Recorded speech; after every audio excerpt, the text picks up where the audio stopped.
everybody, it's Michelle and I have one more video for you today.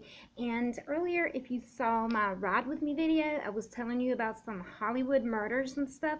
Well, this doesn't fall under the category of Hollywood murders, but I believe this is a story that most people have heard about.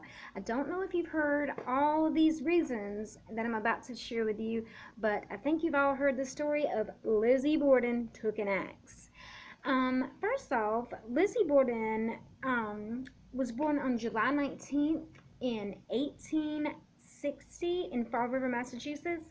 She lived with her sister Emma, and they lived with their parents, their father and their stepmother Abby and Andrew. In 1892, on August 4th, the parents, the father and stepmother, were found murdered in their home. The mother, Abby, was found murdered upstairs in her bedroom, and the father was found murdered downstairs in like the family room, the sitting room. She was arrested and tried for that murder, and she was found innocent, I believe. And I have about 14 reasons that states why she is probably guilty. It says that she had a good opportunity at the time of the mother's murder. The household guest John Morris was visiting relatives, so he wasn't there. Her sister Emma was out in town, and the father Andrew was out and about, like doing some errands and stuff. The maid was outside washing the windows, and Lizzie was known to be in the house at the time of the murders. To commit both of them, an outside intruder would have had to hide in the house for 90 minutes after he killed the mother and then later come back and kill the father. I don't think anybody's going to do that, you know. So, and he would have had to have left and come back without being seen. The maid is there, she's outside washing the windows, and Lizzie is supposedly in the house doing some stuff around the house.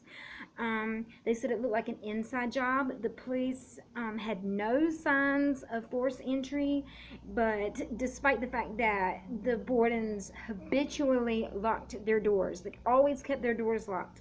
Nothing had been stolen, and no stranger was seen leaving the house, seen lurking around the house, or anything like that. Lizzie claimed to have been downstairs at the time her mother was murdered. So she heard no noises, despite how are you going to hear, if you're in the house during the time of a murder, how are you not going to hear any noises while somebody's being murdered with an axe, please? And you know the little chant, Lizzi Borden took an axe and gave her mother 40 whacks. When she saw what she had done, she gave her father 41. So when two people are murdered, that's 81 stabs with an axe. How are you not going to hear anything? Please. All right. Lizzie had gone to visit a neighbor on the night before the murders, and her name was Alice Russell, and she told Lizzie had told her that an unidentified enemy had threatened to kill her father the day before. So, in other words, Lizzie is putting it out there the day before they're found murdered that somebody wants to kill him. All right. Lizzie told the police that while she was alone in the house with her mother on that morning, a messenger came to the door with a note asking her stepmother to go and visit somebody that was sick, a sick friend. But when the police found out about this note, they searched and no note was found. On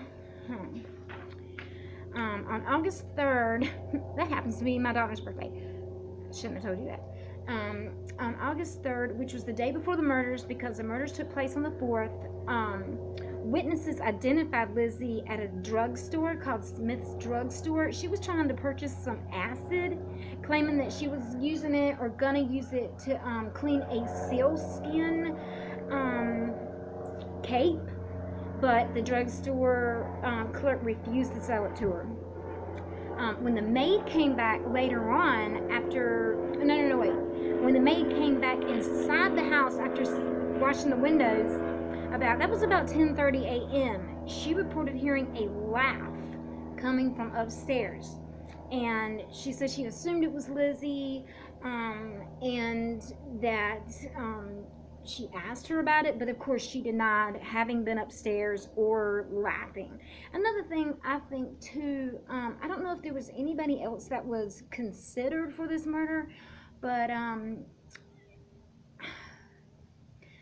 Lizzie, of course, claims she was in the house the whole time. And then later, there's another statement that's made claiming that during the murder, she had been out in the barn feeding or playing with her pigeons that she had kept in there. But I don't know. A lot of these reasons really are looking good at Lizzie, but I don't know.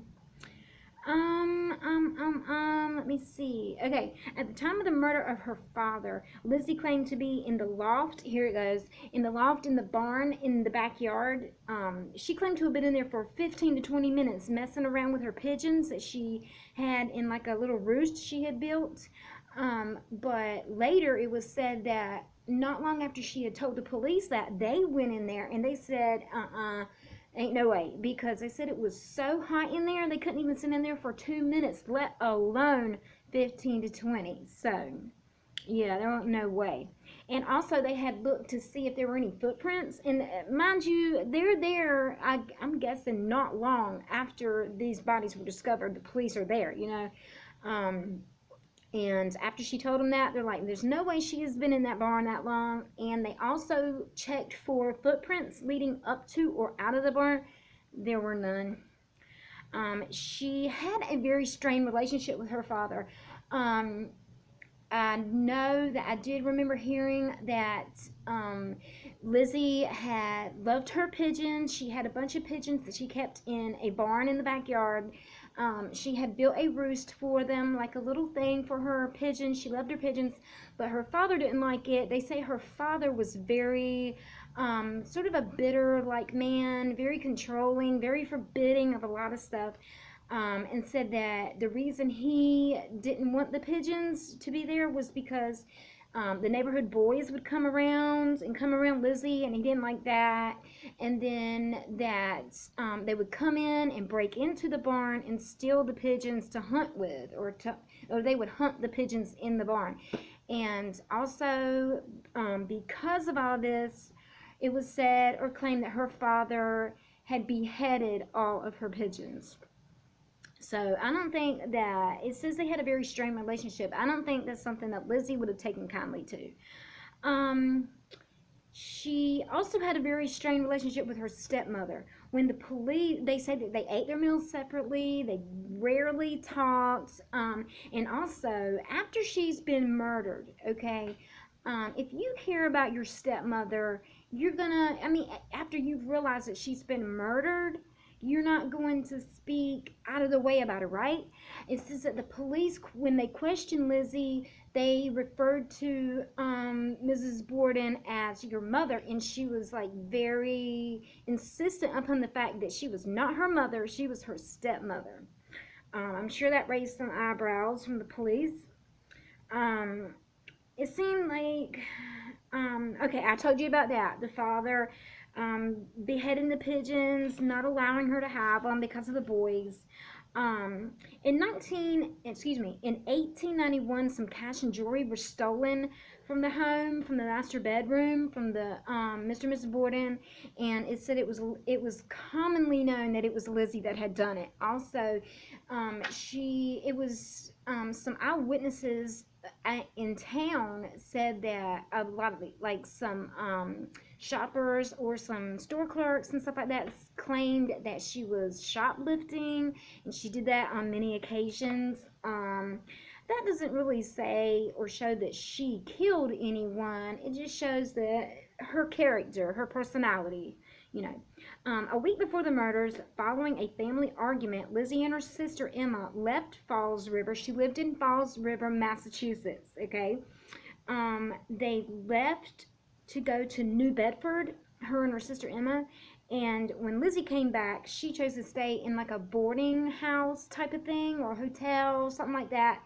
Kind of like a shelter maybe, for back then, a boarding house. And stayed there for 4 days instead of staying in the family home. Um, Immediately after the discovery of her parents' murdered bodies, Lizzie sent a lot of people. It said that when after the police had come, I guess, and then left, and family and friends or some friends would come over and be with her, she would send them all away. She would send them on errands or either make them go home or send them away. And everybody was kind of like, well, wait a minute. If you think that, I guess Lizzie was talking about, this was.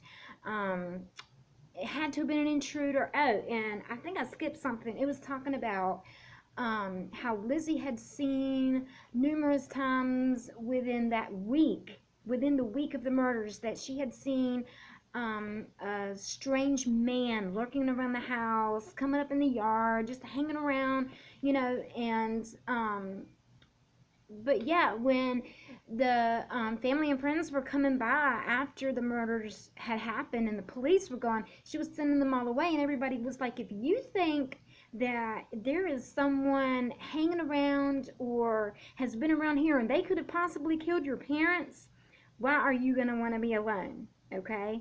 Right. All right, on August 7th, this one is big.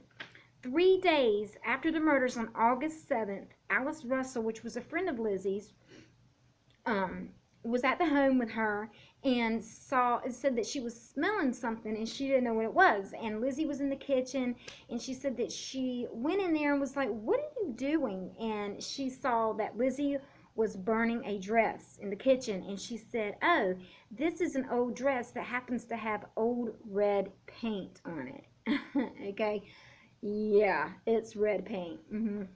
All right. Well, I want to do some more research on this story. I think there's quite a bit more, but I wanted to tell you about this. I had done my research on this actually a couple of weeks ago and forgot all about it, and I could not wait to show you this video and tell you about this, because it hit me about this when earlier I was telling you about the Hollywood death conspiracy theories, and I thought this one would be perfect. But to let you all know, on Sunday, I live 3 states away from my mother, and Sunday is Mother's Day, and I'm going to make her a surprise Mother's Day video, and y'all please be sure and check that out. So anyway, all right, out there, to all you mothers, happy Mother's Day. I love y'all.